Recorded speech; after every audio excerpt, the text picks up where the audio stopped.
and Babu was sitting at a different table, and he came to greet us. I told him that I'm not very comfortable greeting you. He started to push my head, telling me how he will panga me in the Nairobi City County, which is capturing. He said that Nairobi meshaenda. Ladies and gentlemen, it is very sad when leaders go out of their head and do things which should never be done. Stood up, pushed me, saying you cannot be a governor of Nairobi. First and foremost, you have had these things whereby the altercation that took place between Babu Owino and Robert Alai. Those are all Luos who are trying to fight for space. There's nothing wrong with it. But there's an advice I want to give to those people. But it's not just Babu Owino or Robert Alai, but also the larger Luo fight for who is supposed to replace Raila Odinga from ODM to the Luo Kingpin and the rest.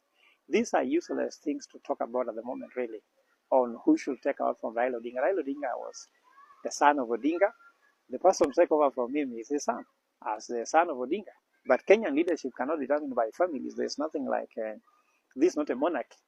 The rest is open for anybody to fight for, and no one should feel entitled for it. Everybody should work for it. Raila Odinga worked for it. The sacrifices Raila Odinga made to become the leader, the de facto leader, the enigma we knew, is not an easy fight. These people are talking about. They're talking about fighting in a restaurant. Raila never fought anybody in a restaurant. You see Raila fighting in a restaurant. Raila resigned from his father's party and formed NDP. And he went to contest for MP when he was one. He resigned from being an MP to contest for MP of Langata. So if Robert Alai wants to show he's a man worth enough, he should resign from being an MC of Kilimani and contest again in any formation he wants. If Babu Owino wants to show he's a de facto leader and he wants to differ with ODM, let him resign from Embakasi East MP and contest another formation he wants. But because those are not the conditions, I know very well that I don't want to advise them on that. I'm simply trying to say that people got to fight for what they want. You cannot be given. Nothing will be given to you. In fact, even the Bible says, if you cannot work, you cannot eat. So some of these people have gotten those things, like, for example, some of them are just children of Baba. Some of us are self-made. We never took any position during Baba's reign. And we can't be able to do what we want to do because we are made of something. But that's not the issue. The people fighting Babu Owino are equally problematic. People fighting Wakina Sifuna, those people, no one should fight anybody. Allow democratic space. ODM is Orange Democratic Movement. So it's a democratic movement. Allow people to share their ideas freely. Enjoy the complexity of ideas. As a professor, when I was in Strathmore, I used to tell my colleague that college means collegiality. Means that even when I was their boss as academic director, I would allow other professors to disagree with me because it's a college, collegiality. Not everyone is equal. We are colleagues. So even I need collegiality within ODM so that those people inside ODM, those who agree, who disagree, should be equally be allowed to have their views come out. What is happening is that they should allow the party leader to dispense them. And if the party leader cannot do it, the ODM has structures to address them. We want those structures to work. We don't want them to work during a funeral. We want them to work in the boardroom. What are the structures for ODM in the boardroom? For LDP, we are very sure. We will never see altercations because we are very sure about the party structures that are working. You never see me disagree with the SG. You never see me disagree with the chairman. I'm the political leader of the party. I do the political leadership. I manage MCAs, MCA candidates. I manage the MP candidates who want to join MPs. I manage the senator, governor candidates who want to become governor and senator. I talk to them. We are in so many caucuses. We are looking for how to form government in 2027. And I will never discuss issues that do with the party in public because those are left to the administrative arm of the party, headed by the party leader and the chairman of the party, who are very able technocrats and professionals. Ladies and gentlemen, you've seen a clear case in Kenya between Babu Owino and Robert Alai in the altercation that took place at Cedars Hotel in Kilimani. The policemen are still saying they're still investigating. been handed over to the Directorate of Criminal Investigations for further investigations. Let me tell you, this is not an isolated case. How many cases do you know in Kenya where there are glaring evidence provided, people have recorded statements, and they're still saying, we are still investigating? Can you imagine CCTV footage of exactly what happened between the two gentlemen have been brought out, and they are in broad daylight? It can be judged by all Kenyans whether there's a criminal offense against who, especially Robert Alai, is glaring, and the policemen are still saying they're still investigating. Let me take you down through the memory lane. Owuko's case is still being investigated until today. The most controversial killings in Kenya's history, involving a high-profile personality. And soon after the murder of the former Foreign Affairs Minister Robert Ouko, many of the investigators charged with the responsibility of bringing the culprits to book followed the same path. They died in mysterious circumstances. Yet FBI investigated and gave the file to Kenyans. Go to the cases we had of General Ogola. He's still being investigated until now, but he has been buried. Go to Alvin Scott's case. Go to Chuka's case. Come even to the Gen Z case, where BBC came and gave the footages of exactly what transpired on 25th of June in the street. All our evidence points to one conclusion. This soldier killed Eric Shieni as he was running away. Even the pimple on the neck of the policeman who shot Rex Masai and shot the people in parliament have been brought to the fore.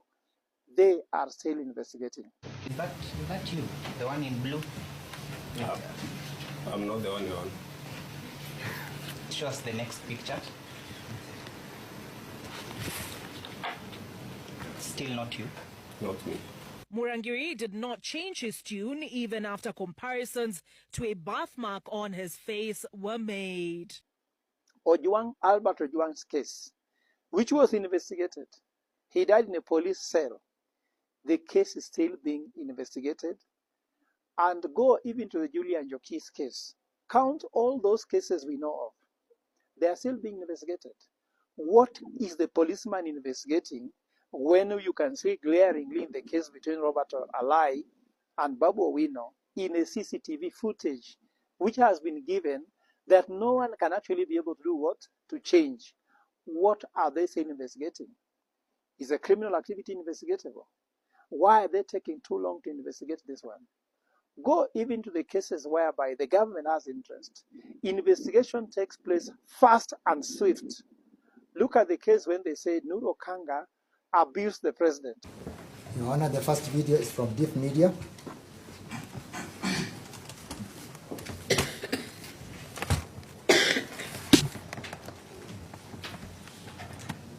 Hata mama yako akikufa lazima utakula. He was arrested immediately. He was arraigned in court. There was no more investigation. It was being accused. It was just about the hearing. But even look at when politicians are fighting for what matters.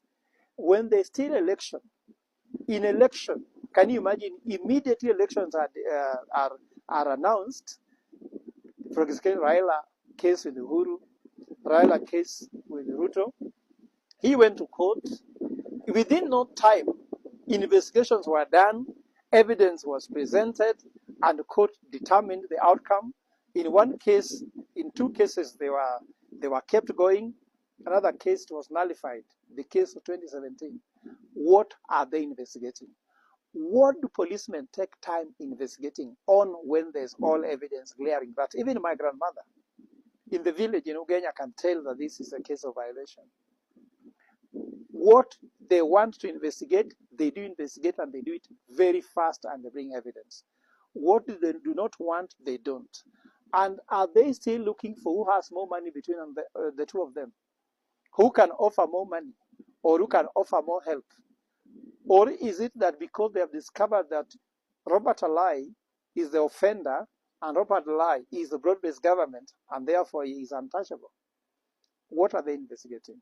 Ladies and gentlemen, let us not be taken for a ride. Justice delayed is justice denied. And I can tell you, the might is always right, according to Socrates, who is a philosopher. So whenever they discover that the might is wrong, investigation takes place forever.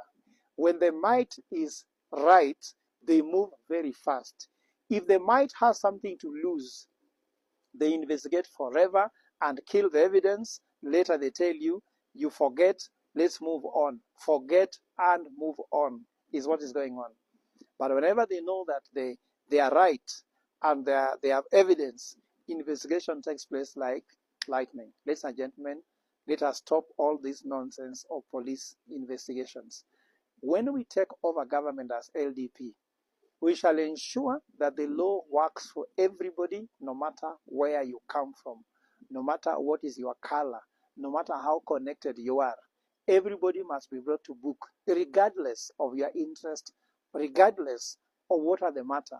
The rule of law should be the rule of law, should not the rule of a certain people against other people.